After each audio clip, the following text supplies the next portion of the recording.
जय श्री राधे कृष्णा। आप सभी का दिन शुभ और मंगलमय हो और कान्हा जी आप सभी की मनोकामनाएं पूर्ण करें। आज सुनिए कार्तिक मास महात्म्य का अध्याय 22। आज का अध्याय शुभारंभ करने से पहले आपको सुनाते हैं गणेश जी की कथा और कार्तिक स्नान की कथा। एक समय की बात है कि गणेश जी भगवान एक बहुत ही सुंदर गांव से निकल रहे थे। इस गांव के खेत बहुत हरे भरे थे। सुबह का समय था। ठंडी हवा का आनंद लेते हुए गणेश जी मूषक पर सवार होकर चले जा रहे थे। इतने में ही वह खेत से गुजरे जिसमें जौ की फसल खड़ी थी। तो गणेश जी ने एक जौ की बाली तोड़ ली। फिर उसे तोड़कर देखा तो उसके अंदर 13 दाने अनाज के थे। यह देखकर गणेश जी को बड़ा ही अफसोस हुआ। वे सोचने लगे कि मैंने बिना पूछे किसी के खेत से 13 दाने अनाज के तोड़ लिए हैं, तो यह तो चोरी हो गई। चोरी करना तो पाप होता है, पर मैंने जानबूझकर चोरी नहीं की। तो गणेश जी उस खेत के मालिक का पता लगाने लगे। फिर किसी ने गणेश जी को बताया कि यह खेत हमारे गांव के सेठ जी का है। तो गणेश जी पता लगाकर सेठ जी की दुकान पर पहुंच गए और कहा कि सेठ जी मुझे काम पर रख लो, मुझे नौकरी की जरूरत है। अब सेठ जी को काम वाले की जरूरत थी, तो सेठ जी ने उसे काम पर रख लिया। फिर गणेश जी ने कहा कि मैं आपके यहाँ 12 साल नौकरी करूंगा। तो सेठ जी ने कहा कि कोई बात नहीं, जब तक तुम्हारी इच्छा है तुम नौकरी कर सकते हो। तुम यह बताओ कि तुम्हारा नाम क्या है। तब गणेश भगवान ने कहा कि मेरा नाम तो गणेश है। फिर गणेश जी तो सेठ जी के यहाँ नौकरी पर लग गए।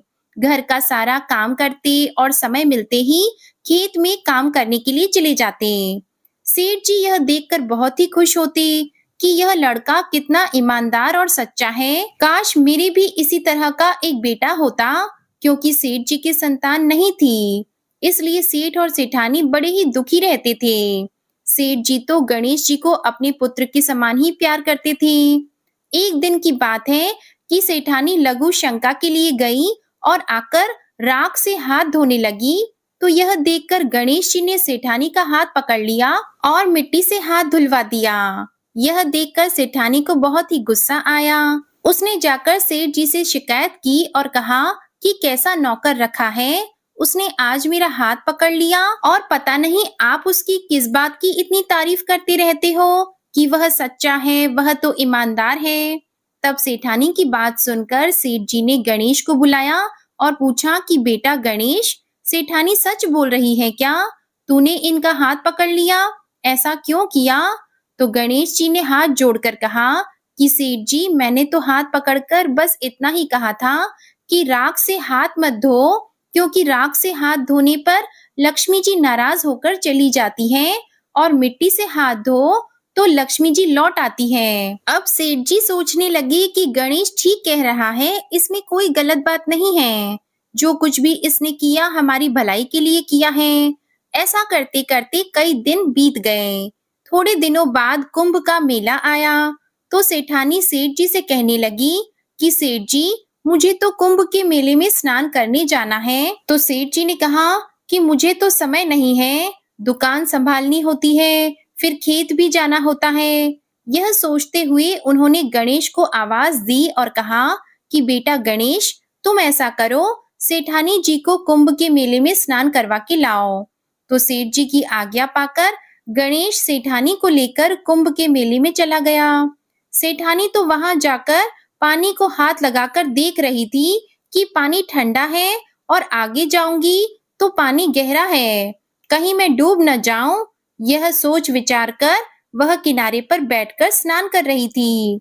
तब गणेश जी ने उनका हाथ पकड़ा और आगे ले जाकर डुबकी लगवाकर घर ले आए। घर आते ही सेठानी ने सेठ जी से कहा कि आपने कैसा नौकर रखा है, इसने तो मेरी लोगों के बीच में ही इज्जत नहीं रखी। इतनी सारी भीड़ थी वहां पर, उन सभी के बीच में मुझे घसीट कर पानी में ये आगे ले गया। तब यह सुनकर सेठ जी सोचने लगे कि गणेश ऐसा क्यों कर रहा है। उन्होंने आवाज लगाई कि बेटा गणेश इधर आओ, क्या सेठानी सच कह रही है? तो गणेश ने कहा कि हाँ सेठानी सच कह रही है, इन्हीं से पूछो कि मैंने ऐसा क्यों किया। यह तो किनारे पर बैठकर गंदे पानी से स्नान कर रही थी। जब हम इतनी दूर से कुंभ के मेले में स्नान करने के लिए गए हैं, तो कम से कम अच्छे पानी में जाकर डुबकी तो लगाओ। तो यह सुनकर सेठ जी फिर सोचने लगे कि गणेश जी सच कह रहे हैं। फिर सेठ ने सेठानी जी को समझा दिया और गणेश को कुछ नहीं कहा। ऐसा करते करते घर पर पूजा पाठ रखी। हवन हो रहा था, तो सेठ जी ने गणेश जी से कहा कि जाओ सेठानी जी को बुलाकर लाओ कि हवन शुरू होने वाला है। तब गणेश जी सेठानी को बुलाने के लिए गए। सेठानी तैयार हो रही थी। चुनरी ओढ़कर जैसे ही गणेश जी के साथ वो चलने लगी, तो गणेश जी ने चुनरी पकड़ ली और फाड़ दी और कहा कि लाल चुनरी ओढ़कर आओ। तो सेठानी जी नाराज होकर सो गई। सेठ जी बार-बार देखते रहे कि सेठानी आई क्यों नहीं। आखिर क्या बात है? काफी देर इंतजार करने के बाद स्वयं हवन से खड़े हुए और अंदर आकर देखा, तो सेठानी तो पलंग पर सोई थी। तो सेठ जी ने कहा कि क्या बात है? मैंने गणेश को तुम्हें बुलाने के लिए भेजा था। कहाँ है वह? आया नहीं तुम्हारे पास? तो सेठानी रोते हुए कहने लगी कि सेठ जी आज तो हद हो गई। आपके गणेश ने मेरी चुनरी फाड़ दी। अब भी तुम यही कहोगे कि गणेश ने यह सब सही किया। तब यह सुनते ही सेठ जी को बहुत ही गुस्सा आया और गुस्से में गणेश जी को आवाज लगाई। सेठ जी की आवाज सुनकर गणेश जी दौड़े दौड़े आए और कहने लगे कि सेठ जी क्या बात है? तो सेठ जी गणेश जी को डांटने लगे और कहा कि गणेश तूने आज तो हद ही कर दी, अपनी सेठानी की चुनरी फाड़ दी। तुमने ऐसी हरकत क्यों की मुझे बताओ। तब गणेश जी ने कहा कि सेठ जी, सेठानी जी काली चुनरी ओढ़कर हवन में बैठने वाली थी और काले वस्त्र कभी भी पूजा पाठ में नहीं पहने जाते, इसलिए मैंने लाल चुनरी ओढ़ने के लिए कहा था। काला वस्त्र पहनने से कोई भी शुभ काम सफल नहीं होता। तो सेठ जी ने सोचा कि गणेश जी है तो समझदार। फिर सेठानी को समझा बुझाकर वे हवन के लिए ले गए। ऐसा करते करते कई महीनों बीत गए। गणेश जी की नौकरी के 12 वर्ष पूरे हो गए। एक दिन की बात है कि सेठ जी ने अपने घर पर गणेश भगवान की पूजा रखी, तो पूजा करने के लिए पंडित आए। वह पूजा पाठ की सारी सामग्री तैयार करके कहने लगे कि सेठ जी, मैं तो मूर्ति घर पर ही भूल आया हूँ, अब क्या करें? तब गणेश जी वहीं पर खड़े थे। उन्होंने कहा कि मेरे को ही मूर्ति बनाकर विराजमान कर लो, आपके सारे काम सफल हो जाएंगे। गणेश जी के इतना कहते ही सेठ जी को बहुत ही गुस्सा आया। उन्होंने कहा कि अब तक तो तुमने सेठानी से मजाक किया था, अब तुम मुझसे भी मजाक करने लग गए। तो गणेश जी बोले कि नहीं सेठ जी, मैं मजाक नहीं कर रहा, मैं तो सच कह रहा हूँ। इतना कहकर गणेश जी ने अपना असली रूप धारण कर लिया। गणेश जी के इस रूप को देखकर सेठ जी, सेठानी जी और पंडित जी हैरान हो गए। गणेश जी ने हंसकर कहा कि जल्दी से पूजा समाप्त करो। तो पूजा पाठ शुरू हो गई। पूरे विधि विधान से गणेश जी की पूजा की। जैसे ही पूजा समाप्त हुई, तो गणेश जी वहां से अंतर ध्यान हो गए। सेठ और सेठानी को बड़ा ही अफसोस होने लगा। उन्होंने कहा कि हमारे पास आज तक गणेश जी रहते रहे और हम उनसे काम करवाते रहे। हमें तो पता ही नहीं था कि ये गणेश जी भगवान है। अब यह पाप कैसे उतरेगा? हमने उनसे कितना काम करवाया है। तब सेठानी ने कहा कि आपने तो काम ही करवाया था, मैंने तो गणेश भगवान को न जाने कितनी डांट लगाई। तो गणेश जी भगवान मुझसे तो जरूर नाराज हो गए होंगे। अब हमें क्या करना चाहिए? इस तरह अफसोस करते करते सेठ और सेठानी सो गए। गणेश जी ने सेठ जी को सपने में आकर कहा कि आप इस तरह दुखी होकर क्यों सो रहे हो? मैंने आपके यहाँ कोई काम नहीं किया, क्योंकि 12 साल पहले मैंने आपके खेत से जौ की बाली तोड़ी थी। उसी का कर्ज चुकाने के लिए मैं आपके घर पर काम कर रहा था। आपको अफसोस करने की कोई भी जरूरत नहीं है। मैं तो अपनी चोरी का दोष उतारने के लिए आपके यहाँ आया था। आपके साथ रहकर मुझे बहुत ही अच्छा लगा। आज से आपके घर में कोई भी चीज की कमी नहीं रहेगी। यह बोलकर गणेश जी भगवान अंतर ध्यान हो गए। सुबह होते ही सेठ जी ने देखा कि उनके घर करोड़ों की माया हो गई, अनाज के भंडार भर गए। यह देखकर सेठ जी बहुत ही खुश हुए। और कुछ दिनों के बाद सेठानी जी गर्भवती हो गई और 10वें महीने बहुत ही सुंदर पुत्र को उन्होंने जन्म दिया। इस तरह गणेश जी की कृपा से सेठ जी धनवान और पुत्रवान हो गए। हे गणेश जी महाराज, जैसे आपने सेठ जी को दिया वैसे सबको देना। कहानी कहने वाले को, सुनने वाले को और हुकारा भरने वाले को, सारे परिवार को देना। बोलिए गणेश जी महाराज की जय। अब आपको सुनाते हैं कार्तिक मास में सुनी जाने वाली राई दामोदर की कहानी। एक छोटी सी लड़की थी, रोज मंदिर जाती थी, पूजा पाठ करती थी। कार्तिक का महीना आया, उस दिन वह मंदिर गई तो देखने लगी बहुत सारी औरतें पूजा कर रही हैं और राई दामोदर की कहानी कह रही हैं। तो उसने पूछा, यह तुम क्या कर रही हो? तो सब कहने लगी कि कार्तिक का महीना शुरू हो गया है, तो हम सब अब कार्तिक नहाएंगी, रोज सुबह सवेरे आया करेंगे, कार्तिक का स्नान किया करेंगे, महात्म्य और कहानी सुनेंगे। तो वह कहने लगी कि मैं भी नहाऊंगी, मैं भी कार्तिक का स्नान करूंगी। तो सभी औरतों ने कहा कि ठीक है, तुम भी हमारे साथ कहानी सुन लेना। अब वो भी कार्तिक का स्नान करने लगी। कार्तिक का महीना पूरा हुआ और सभी लोग अपनी अपनी बात करने लगी। एक बोली कि हम तो गंगा जी जाएंगे, दूसरी बोली कि हम जमुना जी जाएंगे, एक बोली कि मैं तो राई दामोदर भगवान को जिमाऊंगी। तब वह लड़की पूछने लगी कि यह राई दामोदर भगवान कैसे होते हैं? तब वह कहने लगी कि मोर मुकुट, गले में वैजंती माला और हाथ में पीतांबर, ऐसे होते हैं राई दामोदर भगवान। तब वो लड़की अपने घर गई। घर जाकर उसने रसोई बनाई और थाल सजाकर मंदिर में आ गई और वहां बैठकर बोली, आओ मेरे भगवान, आओ राई दामोदर, आओ जीमो। मंदिर में भगवान नहीं मिले।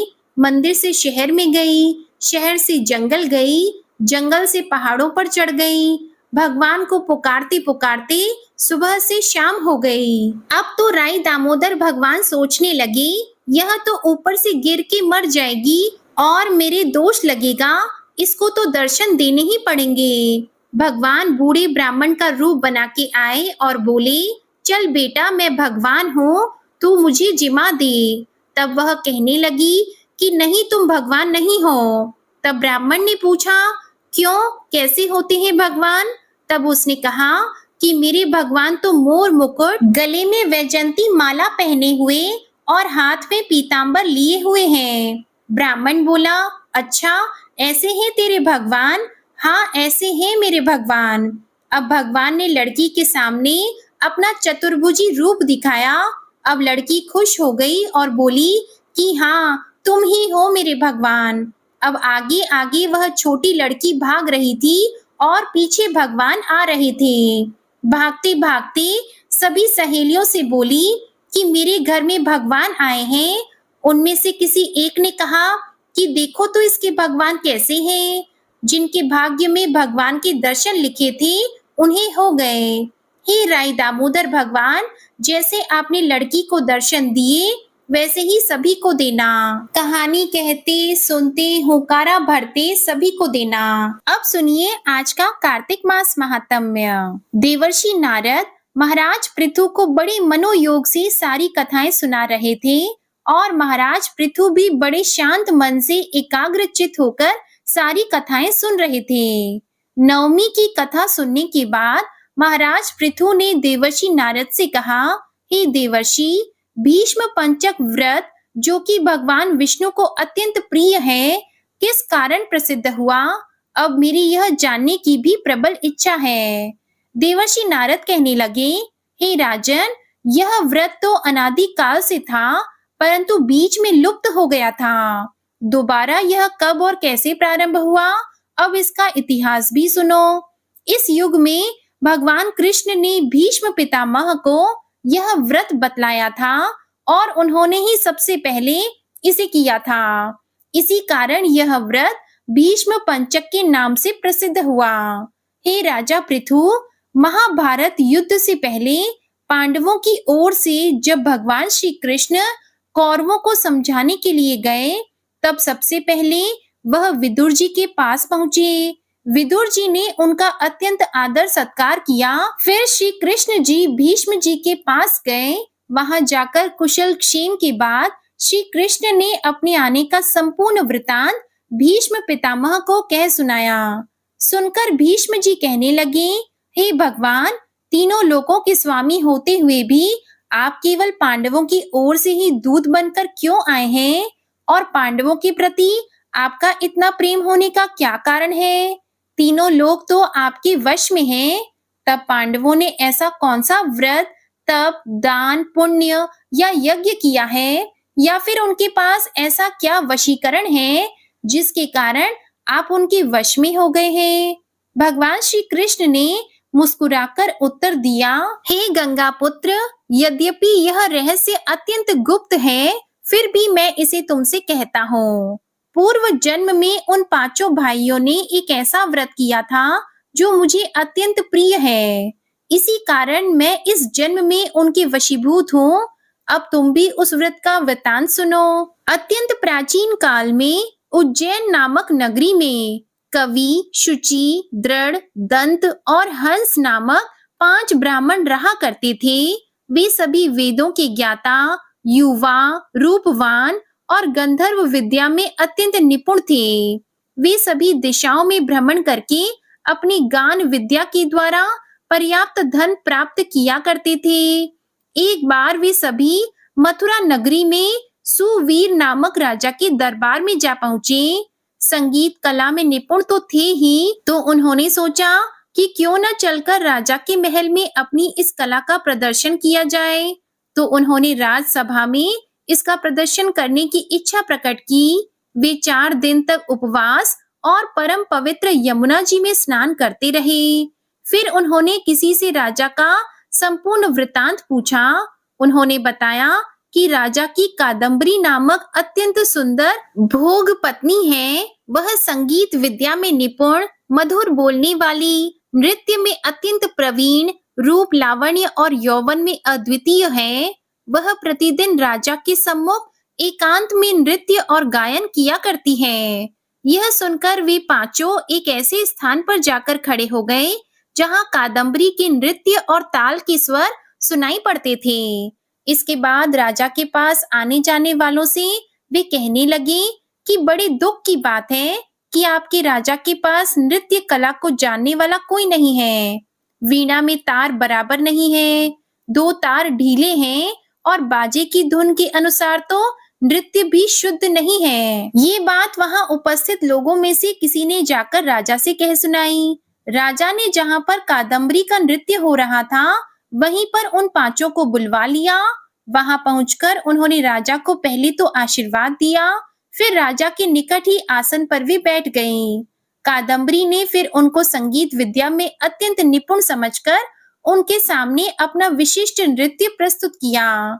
जब उसने चक्र में ताल दिया तो उन ब्राह्मणों ने उसे रोक दिया।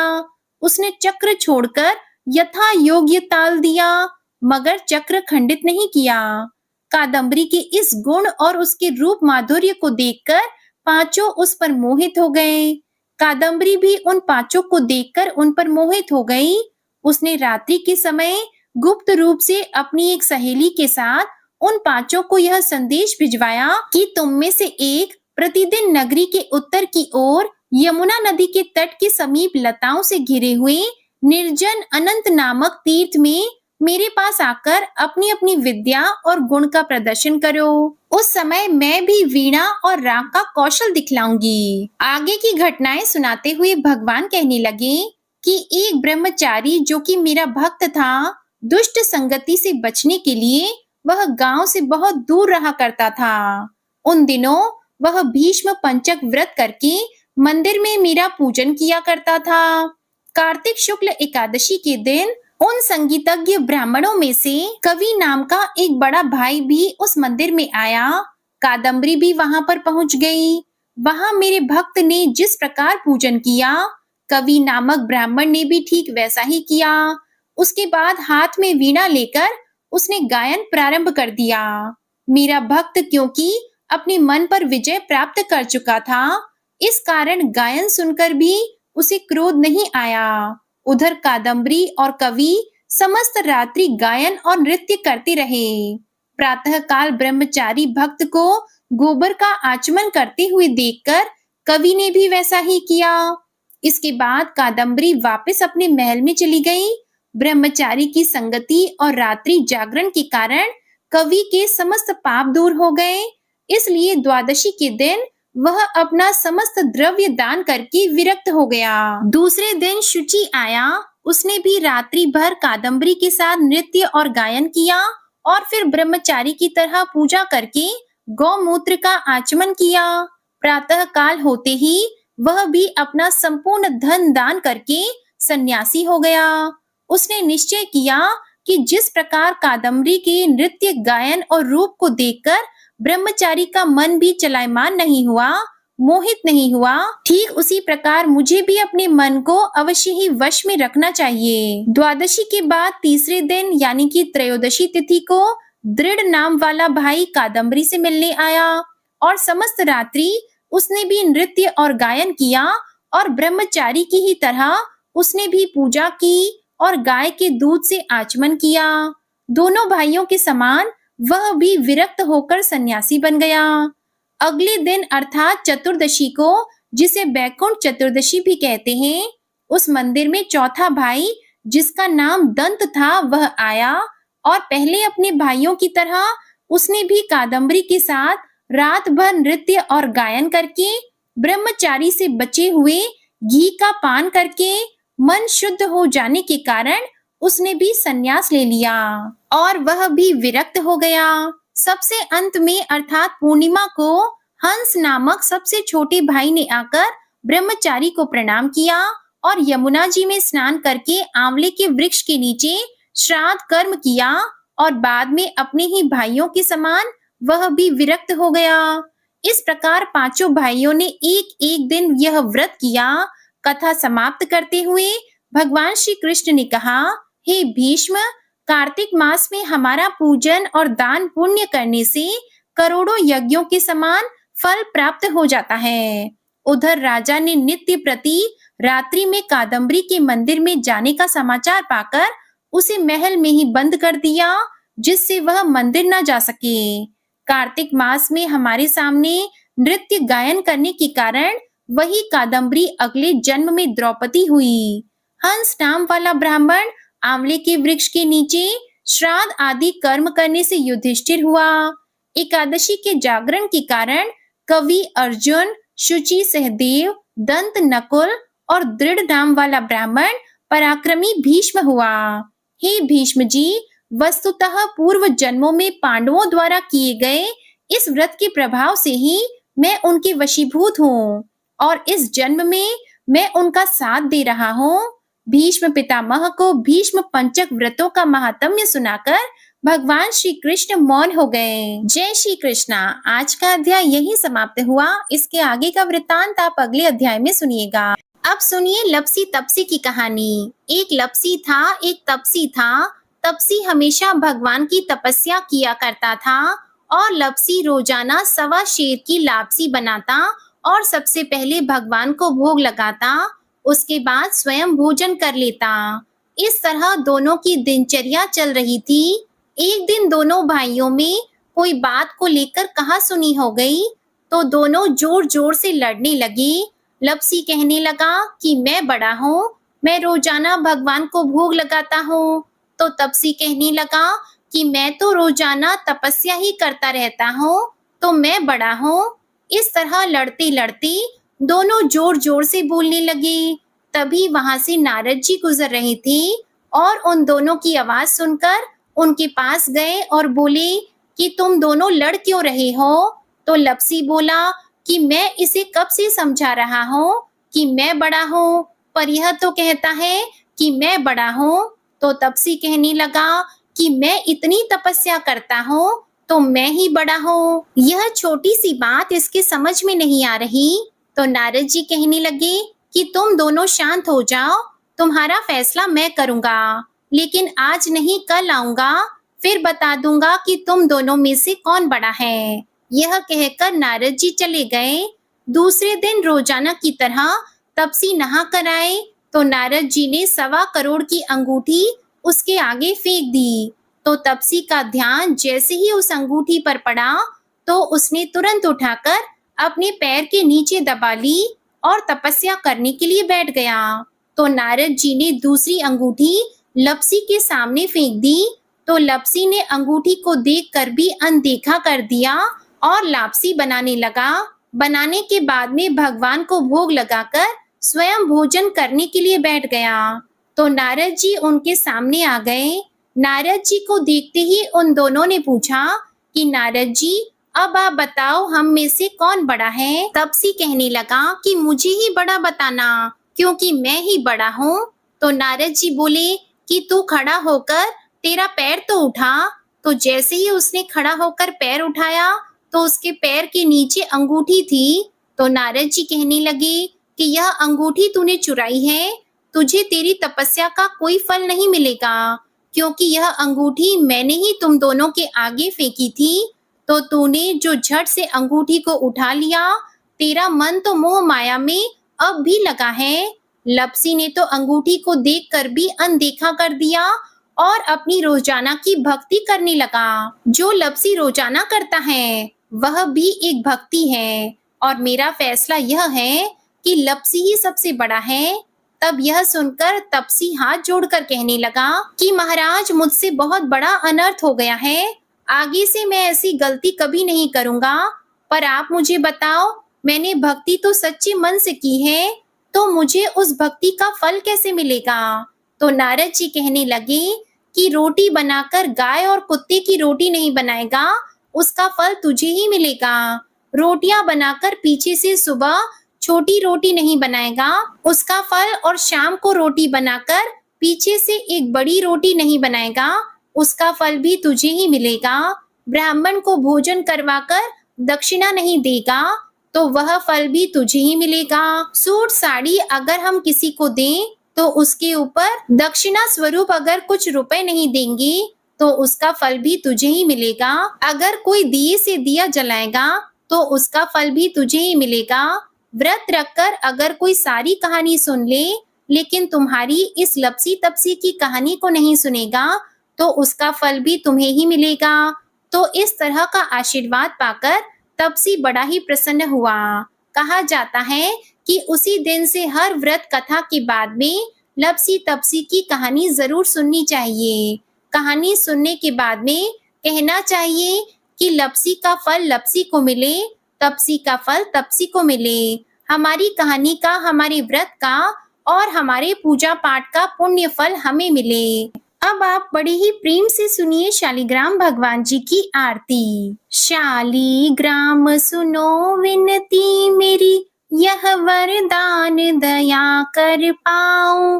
प्रातः समय उठी मंजन करके, प्रेम सहित स्नान कराऊं। चंदन धूप दीप तुलसी दल, वर्ण वर्ण के पुष्प चढ़ाऊं। शालिग्राम सुनो विनती मेरी, यह वरदान दया कर पाऊं। तुम्हारे सामने नृत्य करूं नित्य, प्रभु घंटा शंख मृदंग बजाऊं। शालिग्राम सुनो विनती मेरी, यह वरदान दया कर पाऊं। चरण धोय चरणामृत लेकर, कुटुंब सहित बैकुंठ सिधारूं। शालिग्राम सुनो विनती मेरी, यह वरदान दया कर पाऊं। जो कुछ रूखा सूखा घर में, भोग लगा कर भोजन पाऊं। शालिग्राम सुनो विनती मेरी, यह वरदान दया कर पाऊं। मन वचन कर्म से पाप किए, जो परिक्रमा के साथ बहाऊं। शालिग्राम सुनो विनती मेरी, यह वरदान दया कर पाऊं। ऐसी कृपा करो मुझ पर, जम के द्वारे जाने न पाऊं। शालिग्राम सुनो विनती मेरी, यह वरदान दया कर पाओ। माधो दास की विनती यही है, हरिदासन को दास कहाऊं। शालीग्राम सुनो विनती मेरी, यही वरदान दया कर पाऊं। बोलिए शालीग्राम भगवान जी की जय। अब सुनिए श्री तुलसी चालीसा। जय जय तुलसी भगवती, सत्यवती सुखदानी। नमो नमो हरि प्रेयसी, श्री वृंदा गुण खानी। श्री हरि शीश बिरजनी, देहो अमर वर अम्ब। जनहित है वृंदावनी, अब न करहु विलंब। धन्य धन्य श्री तुलसी माता, महिमा अगम सदा श्रुति गाता। हरि के प्राण हो से तुम प्यारी, हरि ही हेतु कीन्हो तप भारी। जब प्रसन्न है दर्शन दीन हो, तब कर जोरी विनय उस कीन हो। हे भगवंत कंत मम होहु, दीन जानी जन छाड़हु छोहु। सुन लक्ष्मी तुलसी की बानी, दीन हो शाप कद पर आनी। उस अयोग्य वर मांगन हारी, हो विटप तुम जड़ तनुधारी। सुनी तुलसी शप्यो तेहि ठामा, करहु वास तुहु नीचन धामा। दियो वचन हरि तब तत्काला, सुनहु सुमुखी जनि होहु बिहाला। समय पाई वो द्रौपदी तोरा, पूजी हो आस वचन सत मोरा। तब गोकुल महा गोप सुदामा, तासु भई तुलसी तू बामा।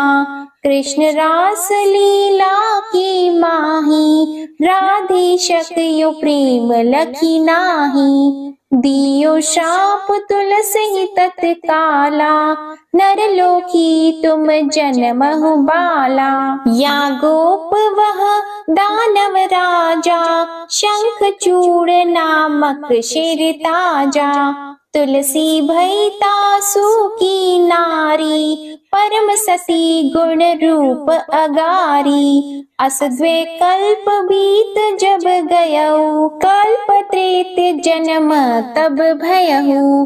वृंदा नाम भयो तुलसी को, असुर जलंधर नाम पति को।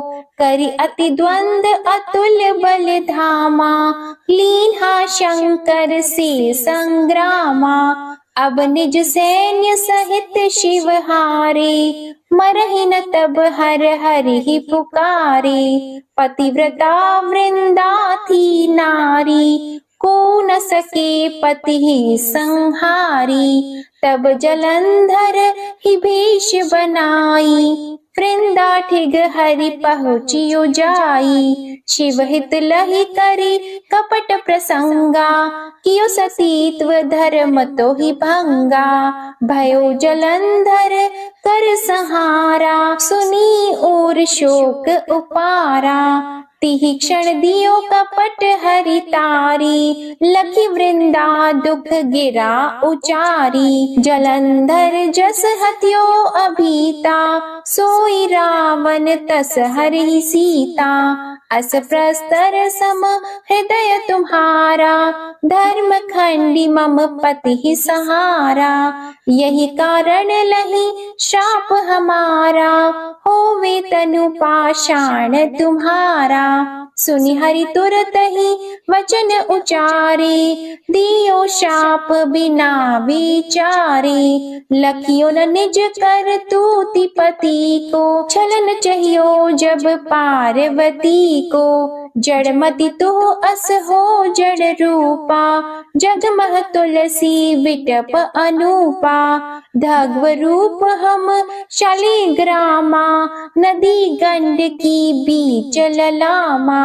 जो तुलसी दल हम ही चढ़ी है, सब सुख भोगी परम पद पई है। बिनु तुलसी हरि जलत शरीरा, अतिशय उठत शीश उर पीरा। जो तुलसी दल हर शिर धारत, सो सहस्त्र घट अमृत डारत। तुलसी हरि मन रंजनिहारी, रोग दोष दुख भंजनिहारी। प्रेम सहित हरि भजन निरंतर, तुलसी राधा में नाही अंतर। व्यंजन हो 56 प्रकारा, बिन तुलसी दल न हरि प्यारा। सकल तीर्थ तुलसी तरु छाही, लहत मोक्ति जन संशय नाही। कवि सुंदर एक हरि गुण गावत, तुलसी निकट सहस गुण पावत। बसत निकट दुर्वासा धामा, जो प्रयास ते पूर्व ललामा। पाठ करहि जो नित नर नारी, होहि सुख भाषहि त्रिपुरारी। तुलसी चालीसा पढ़ी, तुलसी तरु ग्रह धारी। दीप दान कर पुत्र फल, पावहि बंध्यहु नारी। सकल दुख दरिद्र हरिहार, है परम प्रसन्न। आशी धन जन लड़हि ग्रह, बसहि पूर्ण अत्र। लाहि अभिमत फल जगत, मह लाहि पूर्ण सब काम। जे दल अर्पहि तुलसी तहाँ, सहस बसहि हरि राम। तुलसी महिमा नाम लख, तुलसी ही सूत सुख राम। मानस चालीसा रचियो जग, मह तुलसी दास। तुलसी चालीसा समाप्त। प्रेम से बोलिए तुलसी माता की जय। अब आप सुनिए तुलसी माता की आरती। तुलसी महारानी, इसी के साथ आज आप हमारे चैनल पर छठी मैया की कहानी भी जरूर सुनिएगा। प्रेम से बोलिए जय जय श्री राधे कृष्णा। नमो नमो। धन तुलसी पूरण तप कीनो, शालिग्राम बनी पटरानी। नमो नमो तुलसी महारानी, नमो नमो। हरि की पटरानी, नमो नमो। जाकी पात्र मंजरी कोमल, श्रीपति कमल चरण लपटानी। नमो नमो तुलसी महारानी, नमो नमो। हरि की पटरानी, नमो नमो। कौन सी महीने बोई रानी तुलसा, कौन से महीने हुई हरियाली। नमो नमो। कौन से महीने हुई तेरी पूजा, कौन सी महीने हुई पटरानी। नमो नमो तुलसी महारानी, नमो नमो। हरि की पटरानी, नमो नमो। आषाढ़ मास में बोई रानी तुलसा, सावन मास में हुई हरियाली। नमो नमो तुलसी महारानी, नमो नमो। कार्तिक मास में हुई तेरी पूजा, मंगसिर मास में हुई पटरानी। नमो नमो तुलसी महारानी, नमो नमो। धूप दीप नैवेद्य आरती, पुष्पन की वर्षा बरसानी। नमो नमो तुलसी महारानी, नमो नमो। 56 भोग 3600 व्यंजन, बिन तुलसा हरि एक न मानी। नमो नमो तुलसी महारानी, नमो नमो। जो तुलसी को सवेरे गाए, श्री कृष्ण के दर्शन पाए। नमो नमो तुलसी महारानी, नमो नमो।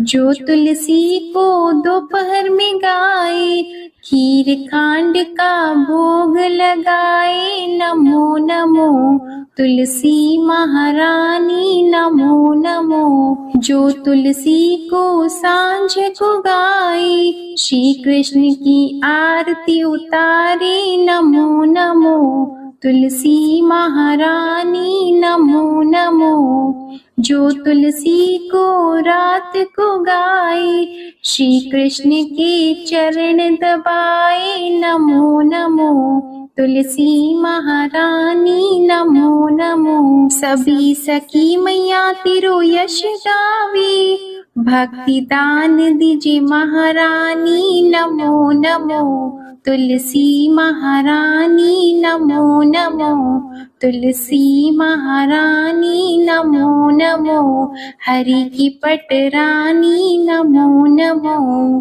प्रेम से बोलिए श्री तुलसी माता की जय। भगवान श्री विष्णु जी की जय। शालिग्राम भगवान जी की जय। आप सभी को आज की कथा और वीडियो में आनंद आया हो तो वीडियो को लाइक जरूर कीजिएगा। कमेंट में भगवान विष्णु जी, माता तुलसी जी और भगवान शालिग्राम जी की जय जरूर लिखिएगा और चैनल को भी सब्सक्राइब करिएगा। इसी के साथ आज आप हमारे चैनल पर गोपाष्टमी की कथा भी जरूर सुनिएगा। जय श्री राधे कृष्णा।